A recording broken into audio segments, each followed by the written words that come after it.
మోకాల నొప్పులకు ఎటువంటి సర్జరీ లేకుండా ఎపియాన్ పెయిన్ క్లినిక్ అందిస్తున్న అత్యాధునిక చికిత్స. చిజు గారు నమస్తే. నమస్కారం అండి. సో ఇప్పటికి దేవిలో ఉన్న అందం అలానే ఉంది.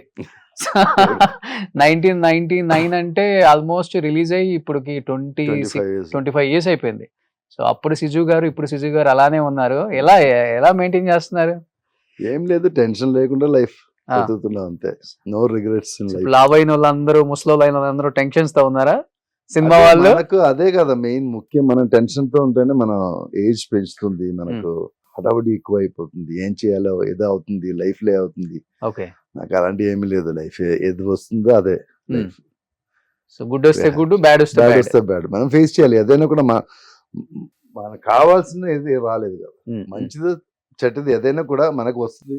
మన అది రెండు హ్యాతులను తీసుకోవాలి. ఓకే, దాంట్లో సాల్వ్ చేయాల్సిన మనకు ఒక సొల్యూషన్ వస్తుంది, సాల్వ్ చేయాలి. లేదంటే అలా వదిలేసి అది తీసుకోవాలి అంతే. సో బేసికల్ గా మీరు మలయాళం కదా? అవును.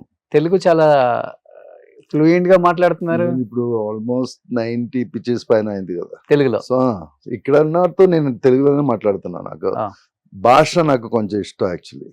భాష నేర్చుకోవడం, కొత్త భాష నేర్చుకోవడం. సో అందుకే నేను బాగా ట్రై చేశారు. కానీ ఇప్పుడే ఓకే అయింది నాకు. కొంచెం తెలుగు ఓకే అనుకున్నా నేను. కొంచెం కాదు, ఫుల్ గా ఓకే అయిపోయింది. అయ్యో, ఇప్పుడు కూడా గ్రామర్ కానీ అదని కొన్ని విషయాలు నాకు డౌట్ వస్తుంది. బట్ ఓకే, స్లోగా వెళ్ళిపోతున్నాయి. ఇప్పుడు మాటల్లో అలా వర్డ్స్ కరెక్ట్ గానే వస్తుంది. ఇప్పుడు కొంచెం మలయాళం కన్నా తెలుగు బాగా మాట్లాడుతున్నారు మీరు. నాకు లేదు. Okay okay. సో 90 సినిమాలు తెలుగులో. అవును.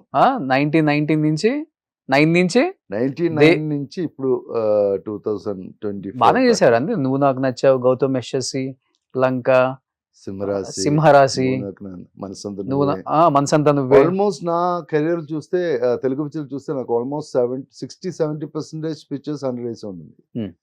అది నాకు ఒక అదృష్టం. ఓకే, నాకు ఎప్పుడైనా కూడా తెలుగే నాకు హ్యాపీగానే ఉంది. నా కెరియర్లో నా పర్ఫార్మెన్స్ చూస్తే నాకు ఒక 50% నన్ను యూజ్ చేసేది తెలుగు ఇండస్ట్రీ. అవును. విచ్ భాష నా మదర్ టంగ్ మలయాళం కాబట్టి మలయాళం చేశాను తప్ప దే డిడ్ంట్ యూజ్ మీ. ఇక్కడే ఎక్కువ యూజ్ చేస్తారు నన్ను. ఓకే, కొన్ని డిఫరెంట్ క్యారెక్టర్స్ ఇచ్చారు నాకు. ఇప్పుడు కూడా నేను ఇప్పుడు వికట కవిలో ఒక 90 years old క్యారెక్టర్ చేస్తున్నాను. అవును.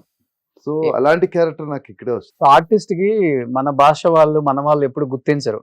పక్క రాష్ట్రాల వాళ్ళు, పక్క భాష వాళ్ళు, పక్క డైరెక్టర్స్, పక్క హీరోస్ ఎక్కువ గుర్తిస్తారు తనలో అంత టాలెంట్ ఉంది అని. దానికి మనం చూస్తే ఇప్పుడు ఇక్కడ ఉన్న audience actually they respect a lot. అదే నాకు అనుకున్నాను. నేను చూస్తే సౌత్ ఇండియాలో ఆర్టిస్ట్ కు మాక్సిమం రెస్పెక్ట్ తెలుగులో ఇస్తున్నాను. Telugu audience is the best I feel. Okay, ఇప్పుడు వాళ్ళు మనకిచ్చిన ప్రేమ, వాళ్ళు మనకిచ్చిన మర్యాద, అది చూస్తే మనం ఇంకా చేయాలనిపిస్తుంది మనకు. ఓకే, ఇప్పటికి ఎక్కడన్నా బయటకు వెళ్తే దేవి సినిమా హీరో రాయినా అదే అంటారా? అదే నేను ఎన్ని క్యారెక్టర్ చేశారు. దాని తర్వాత కూడా దేవి అక్కడ కూడా ఇప్పుడు గుర్తుపెడుతుంది వాళ్ళు. ఇప్పుడు తెలుగువాడు అన్ని ప్లేస్లు ఉన్నారు కదా. ఇప్పుడు ఐటీ ప్రొఫెషన్ కానీ వాళ్ళందరూ అక్కడ కేరళ కూడా వచ్చేస్తున్నారు.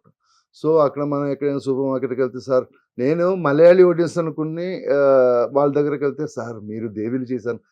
అబ్బా నువ్వు తెలుగునా, ఓకే చెప్పరా మాట్లాడుకున్నాను. చాలా హ్యాపీ ఫీల్ అవుతుంది నాకు. ఆ పిక్చర్ నాకు పెద్ద రేంజ్ ఇచ్చింది. ఓకే, సో బట్ ఆ సినిమా ఫస్ట్ టైం మీరు తెలుగులో యాక్ట్ చేసేటప్పుడు అనుకున్నారా ఈ సినిమా ఇంత పెద్ద హిట్ అవుతుందని, నాకు ఇంత పేరు వస్తుందని? ఫస్ట్ మీకు క్వశ్చన్ చెప్తాను నేను. యాక్చువల్లీ నేను మలయాళీ ఆడియన్స్ కొంచెం డిఫరెంట్ గా ఉంది. ఇలాంటి దేవుడి పిక్చర్లు, అలాంటి పిక్చర్స్ కేరళలో ఉంటుంది. వాళ్ళు that audience is different. They don't believe in such things that type. ఇప్పుడు కొంచెం దేవుడి పిక్చర్ కనెక్ట్ చేసి సైంటిఫికల్ గా కనెక్ట్ చేసి వస్తున్నాం. అది తప్ప ఆ టైంలో మన దేవి రిలీజ్ టైంలన్నీ అలాంటి ఒక పిక్చర్ కూడా లేదు. దేవుడి విషయం వేరే, అది విజువల్ చేసి సినిమా చూడడం అంత రేంజ్లో ఎవరు ఆడియన్సే లేదు అసలు. సో ఆ టైంలో నేను 3 years కష్టపడి ఆ పిక్చర్ చేశారు. దేవి పిక్చర్ ఫినిష్ అవడానికి 3 years పడింది. అవునా?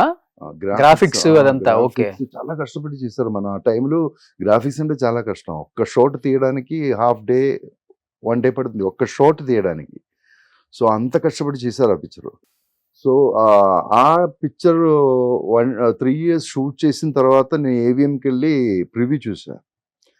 ప్రివ్యూ చూసినప్పుడు మొత్తం పావు దేవుడు ఇదన్నీ నాకు నాకు నాకు పర్సనల్గా నాకు నచ్చలేదు అసలు.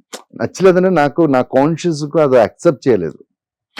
ఇదన్నీ జరుగుతుంది, అది ఎంట్రా దేవుడిలో ఒక పావులోకం నుంచి ఒకడు ఈ లోకంలో వస్తున్నదని ఎవరు చూస్తున్నారని అలా ఫీల్ వచ్చింది నాకు. 3 years పోయింది నాదే, ఇంకా మళ్ళీ నేను బిగినింగ్ నుంచి స్టార్ట్ చేయాలి అలా ఫీల్ అయిపోయారు. నేను వెళ్ళిపోయారు నేను యాక్చువల్లీ. తర్వాత ఈ పిక్చర్ హిట్ అయ్యే విషయం కూడా నాకు తెలియదు అసలు. దేవి ఇక్కడ రిలీజ్ అయ్యి పెద్ద హిట్ అనే విషయం కూడా నాకు తెలియదు. ఒక 200-300 days తర్వాత రఘువర్ధన్ ఒకవాడు వచ్చి నేనే కావాలని చెప్పి నిన్న పట్టుకొని తీసుకొచ్చారు ఇక్కడికి.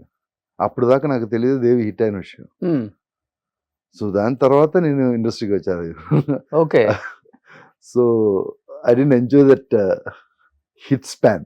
ఓకే. నీకు మర్చిపోలేని ఒక సీన్ అంటే ఏమని చెప్తారు దేవి మూవీలో? నాకు యాక్చువల్లీ ఒక యాక్సిడెంట్ జరిగింది దాంట్లో. యాక్సిడెంట్ అంటే మనం కుళుమని వెళ్ళాలి సాంగ్ అండ్ క్లైమాక్స్ తీయడానికి. సో ఒక ప్లేస్లో ఫెన్సింగ్ వేసారు, అలాగా ఫుల్ మజ్జు, ఫుల్ స్నో ఉంది, అలా నీట్గా ఉంది. సో గురుగారు చెప్పారు ఇక్కడి నుంచి నేను ఆ సైక్లోన్కి వెళ్ళి అక్కడ ఫాలో అవుతుంది కదా సీన్లు క్లైమాక్స్, అవును అవును ఇక్కడి నుంచి తీసుకెళ్ళి సైక్లోన్ తీసుకెళ్ళి అక్కడ ఫాలో అవుతుంది. సో రోలింగ్ తీసుకోవాలని చెప్పారు. సో నేనేం చెప్పాను, సార్ ఇక్కడ క్లీన్గా ఉంది ఐస్, నేను ఇక్కడి నుంచి రోల్ చేసి కిందకి వెళ్ళిపోతాను, మీరు షూట్ చేసుకుని అలా ప్లాన్ చేశారు. సో నేను ఫెన్సింగ్ దాడి అలా నిలబెట్టి కెమెరా ఆన్ చేసిన తర్వాత ఒక 20 feet అలా రోల్ అయితే నేను కిందకి పడిపోయింది లోయలోకి. ఎందుకంటే అక్కడ actually the visitors should not go there, అక్కడ వెళ్ళకూడదు. ఎందుకంటే అక్కడ ఈ పర్వతాలు గ్యాప్ ఉంటుంది, స్ప్లిట్ చేసి దాని మీద మంచు ఉంది కదా. సో దట్ స్నోలు మనకు తెలియదు ఆ deep. Okay. It's almost 30-50 feet gap ఇది. ఏదో దేవుడు పుణ్యం నేను అలా వెళ్ళారు. దాని మధ్యలో ఒక లాగ్ అలా ఉంటుంది, ఆ లాగ్ మీద 2 కాళ్ళు ఇలా పడిపోయారు. దానికోసం నేను ఎస్కేప్ అయింది. ఓకే. కింద చూస్తే ఒక 20-25 feet గ్యాప్ డీప్ ఉంది, కిందకి వెళ్ళిపోతే అంతే అవుట్. అరే అలా పట్టుకొని నాకు కొంచెం టైం షివరింగ్ వచ్చేసింది. దాని తర్వాత అక్కడ మిలిటరీ వాళ్ళు వచ్చి ఎందుకు ఫెన్స్ వేస్తున్నా మీకు తెలియదా, దాన్ని ఇట్స్ డేంజర్ స్పేస్, అందుకే మనం వేసారు, మీరు ఇలా వెళ్ళని చెప్పి అలా నాకు చెప్పారు. నాకు మీరు అలా ఫోర్స్లు కొట్టు, అప్పుడు హార్డ్ అవుతుంది, అలా పట్టుకుని పైకి రా అని చెప్పారు.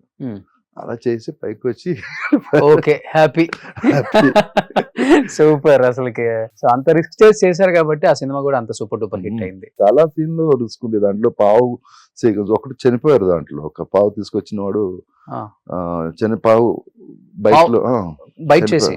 అవునా? వైజాగ్ లో చనిపోయారు. అంటే రియల్ స్నేక్. అరే అన్ని రియల్ స్నేకే. వాళ్ళు స్టిచ్ చేసిన చెప్తున్నారు కదా, యాక్చువల్లీ దట్ స్టిచ్చింగ్ అయినా కూడా మన పళ్ళు తీసుకుంటే అది చచ్చిపోతుంది. యాక్చువల్లీ పావు చనిపోతుంది.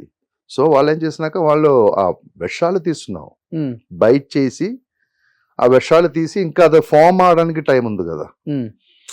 సో ఆ టైం లోపల మమ్మల్ని ఆ షూటింగ్ చేపిస్తున్నాం. ఓకే. లేకుండా ఆయన పళ్ళు తీస్తే అది చనిపోతుంది. ఓకే. ఎన్ని స్నేక్స్ వాడారు మొత్తం సినిమా మొత్తానికి? చాలా. మీకు భయం వేసింది ఎప్పుడన్నా? జాతకాలో ఏమో నా పిక్చర్లు అన్ని స్నేక్స్ ఉన్నాయి. ఆ పిక్చర్ తర్వాత చిరంజీవి పిక్చర్లో నేను చిరంజీవులు ఒక పిక్చర్ చేశాను, నేను రవితేజ బ్రహ్మ శివాజీ. దాంట్లో ఒక శివుడు గెటప్ ఉంది, దాంట్లో కూడా స్నేకే, రియల్ స్నేక్. రియల్ స్నేక్ వేసాను. అటు ఇటు ఎక్కడైనా స్నేక్ వస్తుంది అది.